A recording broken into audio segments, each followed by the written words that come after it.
क्या आपने कभी सोचा है क्या वाकई में स्टॉक मार्केट डिमांड सप्लाई से चलता है? क्या वाकई में प्राइस आपके और मेरे जैसे लोगों से डिसाइड होती है या क्या मार्केट को कंट्रोल करने वाला कोई और ही है? आज की कहानी उन मोबाइल फ़ोन की है जिन्होंने 2000 करोड़ तक के स्टॉक्स को एक इनविजिबल हाथों से कंट्रोल किया और किसी को पता भी नहीं चला। ये स्टोरी सिर्फ डेंजरस नहीं है, ये हाईली कंट्रोवर्शियल है क्योंकि इस कहानी में वो बातें हैं जिन पर बोलना भी दलाल स्ट्रीट में खतरे की लाइन छूना माना जाता है। 2014 की गर्म शाम मुंबई के लोअर परेल में एक छोटा सा 1 BHK फ्लैट। एक आदमी अपनी बालकनी में खड़ा, हाथ में एक बेसिक कीपैड फोन और आंखें पूरी रात पूरे शहर को स्कैन करते हुए।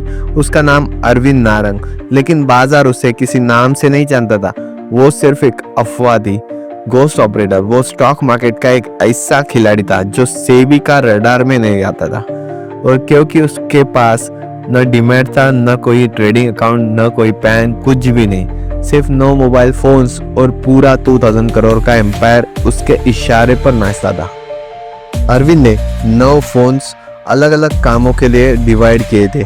उसने पहला था बाय ऑर्डर ट्रिगर, सेकंड था सेल ऑर्डर ट्रिगर, थर्ड था वॉल्यूम बूस्ट ब्लास्ट, फोर्थ था न्यूज़ मैनिपुलेशन टीम, और फिफ्थ था ऑपरेटर सिंडिकेट कोऑर्डिनेशन, सिक्स था फॉरेन डेस्क कॉल, और सेवन था डमी कंपनीज कंट्रोल, एट था अनाउंसमेंट लीक हैंडलिंग, और 9 था फाइनल एग्जिट बटन। और उसके बाद आप देख सकते हैं हर फोन में अलग अलग सिम, अलग स्टेट का KYC, कभी आसाम तो कभी जम्मू कश्मीर, कभी नॉर्थ ईस्ट, ताकि कोई ट्रेस न कर पाए। फोन कभी फुटेड घंटे से ज्यादा चालू नहीं रहते थे। वो इन्हें चलाता, काम करता, फिर तोड़ देता। ये आदमी सिर्फ ट्रेड नहीं करता, ये पूरा मार्केट चला रहा था। मार्केट में पैसा न्यूज से नहीं, न्यूज को कंट्रोल करने वाला से बनता है। अब आता है असली खेल। अरविंद ने एक स्मॉल कैप कंपनी को चुना। नाम नहीं लेंगे क्योंकि वो आज भी मार्केट में एक्टिव है, लेकिन उसके सिर्फ 3000 लोग एम्प्लॉयज है और उसका 90% टर्नओवर सिर्फ कागजों पर चलता है। वॉल्यूम अचानक 300% बढ़ा। Retail confuse, but case what, buyers किसी रियल इन्वेस्टर्स के नहीं थे, वो थे अरविंद की घोस्ट कंपनीज। व्हाट्सएप ग्रुप में एक ही मैसेज वायरल होने लगा, ये स्टॉक एक बड़ा प्राइवेट बैंक खरीदने वाला है। यह मैसेज कहाँ से आया, किसने भेजा, कोई नहीं जानता, लेकिन एक बात क्लियर थी, रिटेल फिर ट्रैप होने जा रहा था। टीवी पर एक स्मॉल एनालिस्ट ने अचानक कहा, स्टॉक में तेजी के साइंस है।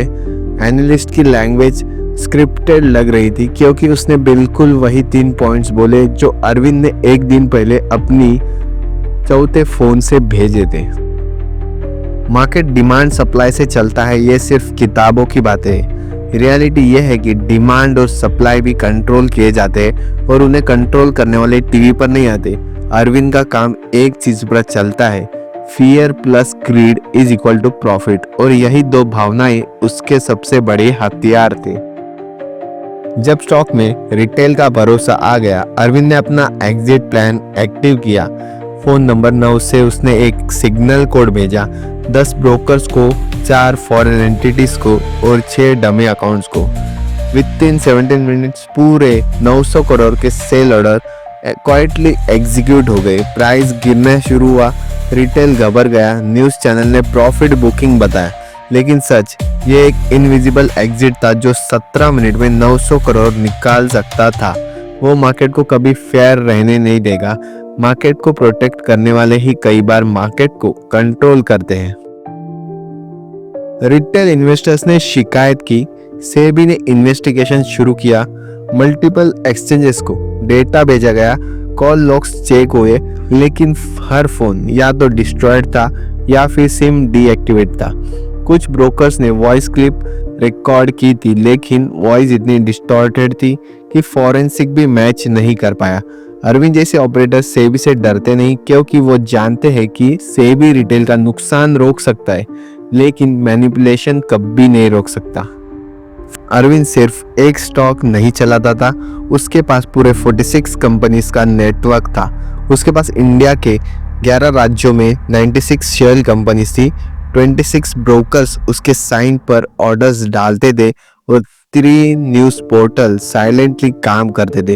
और सबसे शॉकिंग, उसके पास कोई लग्जरी लाइफस्टाइल नहीं थी, न फैंसी कार, न बिग हाउस, न ह्यूज ऑफिस, कुछ नहीं, सब कुछ शैडो में वो करता था। मार्केट में दिखने वाले मरते हैं, इनविजिबल लोग रूल करते। 2019 में अचानक वो गायब हो गया। उसके फ्लैट्स खाली मिले, फोन्स टूटे हुए, सिम मिसिंग्स। किसी ने पुलिस कंप्लेंट नहीं की, किसी ने उसका नाम नहीं लिया, किसी ने उसका फोटो तक नहीं देखा। कुछ लोग कहते हैं वो सिंगापुर में है, कुछ कहते हैं दुबई में, कुछ कहते हैं वो आज भी मुंबई में है और अभी भी 9 नए फोन्स उसके पास है। लेकिन सबसे बड़े ट्रेडर्स कहते हैं अगर मार्केट में कहीं अचानक वॉल्यूम बढ़े और कई कारण न हो तो समझ जाना घोस्ट वापस आ गया। मैं आपको बाय सेल टिप्स नहीं देता, बल्कि सोचने की असली ताकत देता हूँ जो लाइफ टाइम काम आएगी। अगर आप सच में सीखना चाहते हैं तो इस चैनल को सब्सक्राइब जरूर कीजिए।